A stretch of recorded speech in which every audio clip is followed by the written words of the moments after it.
Hey guys, welcome to my bonus video for Ash vs. Evil Dead Season 1. I'll be giving my season review, top moments, look at what Ash's Jacksonville decision means for Season 2, and I'll be getting to the bottom of some lingering questions, like was that really Freddy's glove in the cellar? But before any of that, let's kick things off with my top one-liners of the season. What, you never saw a guy with a chainsaw hand before? Amigo, just kill the guy and I'll get you a piñata or whatever. You shoot first and think later. Or don't think at all. Yeah. Shoot first, think never. Now that's what I call cleavage. I got two hands. Brujo, I need 2 beers. Oh, they're coming in all right. Ain't for Shabbos dinner. Hello, pussy! So your entire plan to save the world comes courtesy of a bong hit.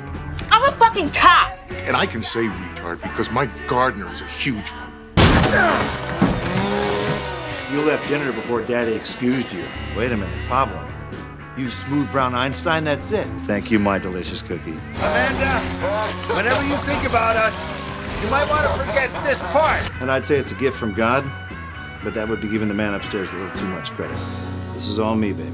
As I was watching the first season live and having to wait in between episodes, it became an increasingly frustrating show to watch, though still a lot of fun, don't get me wrong. I kept feeling myself wanting more from the show. It's not that it's bad, a lot of it just doesn't feel special, that particular unhinged gore-filled lunacy that the films are beloved for. The real issue is a lot of the endings to episodes weren't satisfying or very conclusive. It seemed like just as things were getting going, another cliffhanger would forcefully end things. But then I realized this is a TV show, a very different kind of story structure than the movies. And nowadays, those blunt endings are designed to keep you pressing play to the next episode. I now realize it is actually better to consider it as a season-long story, rather than judging each episode throughout. And that's why when I rewatched the first season, I did it in one marathon sitting. That's right, the entire season back to back. And guess what? This is definitely the way to watch it. Everything blends together pretty well, and any bumps along the way are much less noticeable. So I definitely admit that I had my expectations way too high, especially after the pilot. And as much as the show is bogged down by having one location per episode, in the pilot, the scene with Amanda and her partner at the house is so goddamn effective, so perfectly executed that it doesn't even matter that it's all in one room with 3 characters. The tension, the style and tone, it's all there. It shows what it really takes to pull it off. Raimi behind the chair. Evil Dead is known for a number of visual trademarks that make it unique, and the other directors minus Lord Raimi can really nail it. Though to be fair, some come close like Rick Jacobson in the finale, but that's only because they're successfully imitating Raimi. So obviously I love the pilot, but here Sam and Ivan only set up the questions, the beginning of the story. It's up to the actual show's writers to figure out where things go, and they seem kind of confused about where to take things. It's like Daddy handed them the keys and they were like, oh shit, we don't know how to drive this thing. But they had a very uphill battle moving Evil Dead to TV. Plus most shows take some time to find their footing, and by the second half of the first season, they were on a stronger path. Anyway, so it doesn't quite work as one season-long story or as standalone episodes. It seems like they're stuck as storytellers between the classic TV show episodic structure and full serialization. Everything is kind of all over the place, with some plots falling away, or switching directions on a dime, like Amanda falling for Ash. It kinda comes out of nowhere because they didn't take the narrative steps for it to make sense. It's frankly just sloppy storytelling. They need to fully commit to one way or another with their story style, and I would say go full serialization. If we are stuck with 25-minute episodes, this will give things time to breathe and really get deeper into the characters and build a substantial plot. If instead of the pilot moving things so rapidly, they should take the time to slowly re-establish the world. Like it would have been sweet if the second episode was Ash, Kelly, and Pablo trapped inside the Value Mart by the evil. They did something similar in the comics and it was great, but that plot could easily be an entire episode, and it would be awesome. We can get to Kelly's mom, but by episode 2, I don't have a reason to care about that yet. Save it for later down the line, you know? Taking extra screen time is what makes the Cabin trilogy of episodes stand out in the season. They were smart enough to allow 3 episodes to fully develop the story.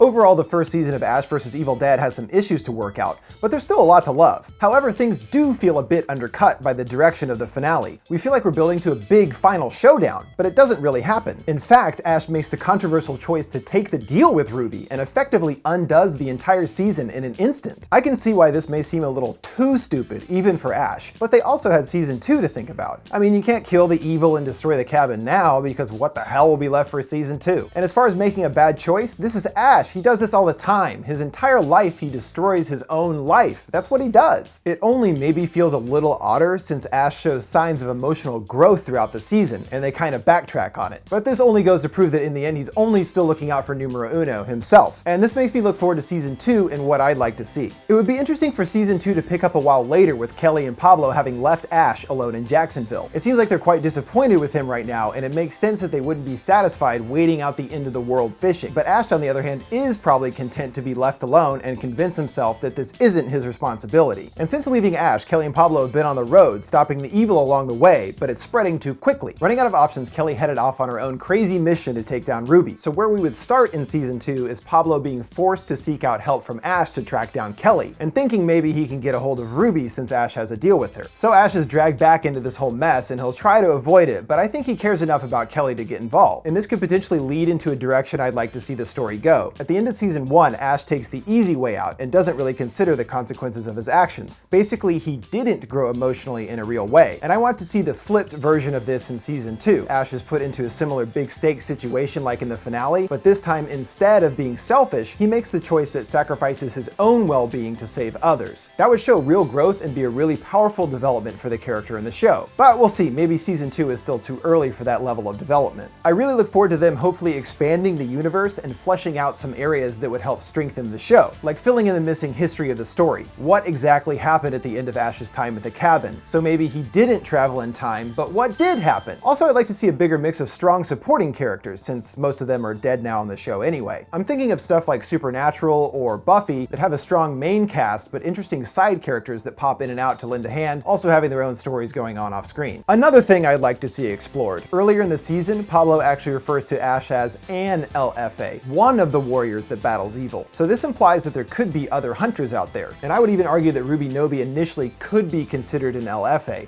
She was basically a female Ash, even with a sweet car. And at least we know we have Ruby as a more defined villain in the next season. This will give us a stronger viewpoint of the evil instead of waiting each week for a gust of air to show up. But I have a feeling her plan of control of all of the evil in the world would be more difficult than she bargained for. Though we won't know for sure till later this year. Now before I move on to Easter eggs, here's my favorite kills of the season.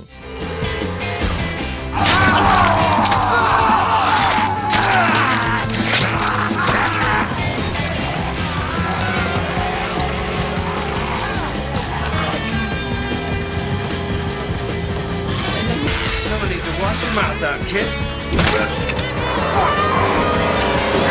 And that someone is me. Mommy should have taught you to knock.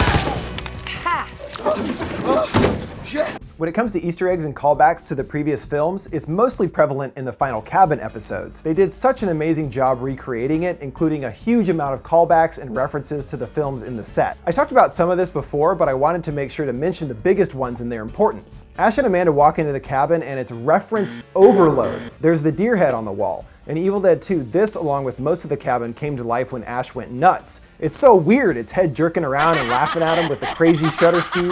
Also, right after they enter, it drops to the floor, scaring Amanda and landing right where it will kill her later in the episode. In the front door, we see 2 holes. Ash shot these in the door with the boomstick in Evil Dead 2 when he heard something outside and accidentally winged Hillbilly Joe. Pablo also uses them as a peephole in episode 9 when he sees the Australians. Then there's Professor Nobi's reel-to-reel recorder. This is the same recorder that the kids played back in Evil Dead 1 that unleashed the evil in the first place. And the words we heard then are the same ones we hear Ash and Lisa reciting in the first episode. If you look on the wall, there's a large clock with a pendulum. This is quite noticeable throughout the franchise and seems to indicate that the evil has taken control of time. It's first really used near the end of Evil Dead 1 with the pendulum swinging in front of Ash's face. And then in Evil Dead 2 when the evil is making weird noises all around the room. Later in the show, we see the clock's usage during the death of Heather at the hands of the cabin. And then of course we have the cellar. And no, I'm not pointing that out, but the fact that it is chained up is what is interesting. Last we've seen in Evil Dead 2, the cellar wasn't locked up anymore. So someone after Evil Dead 2 was at the cabin and locked up the cellar. Maybe Ruby. Who knows, maybe they'll feel like telling us what happened one day. But perhaps most notable of all, Henrietta's rocking chair. It is often shown inexplicably rocking and, you know, generally being creepy. There are a couple others that I'm missing, but I wanted to mainly focus on aspects that were more prominently featured on the show. But before wrapping things up here, there's one other cool reference in the cabin episodes that I missed the first time. Shout out to Stigma on YouTube for this. When Heather is going through her torturous death, the cabin attacks her with nails. This definitely feels like a callback to the remake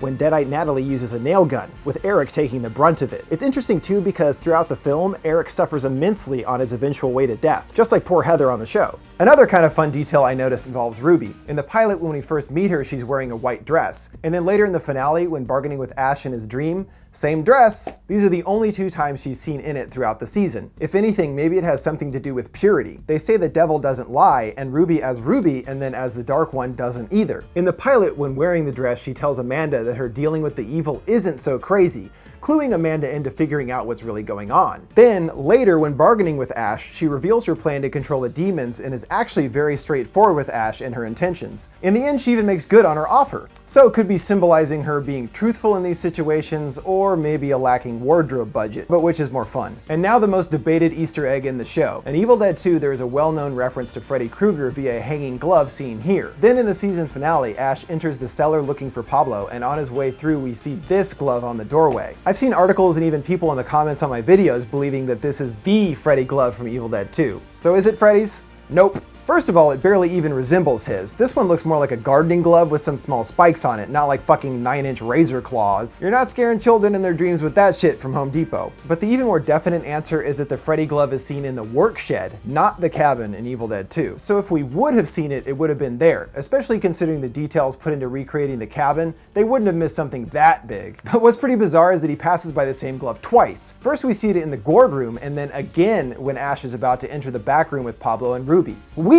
So maybe this was designed as a subtle callback to the Freddy glove, but it is definitely not the classic one seen in the film. Wow, so there you go guys, my final video for the first season of Ash vs. Evil Dead. But I'm already getting hyped for season 2. What are you guys hoping to see in the new season? Make sure to comment below or tweet me at FoundFlix. And this is the last of Ash vs. Evil Dead for a while, but it's not the end at FoundFlix. I've got a lot of great new horror and cult videos coming out soon. So make sure to subscribe now so you get those upcoming videos. Thanks for watching folks, and stay groovy.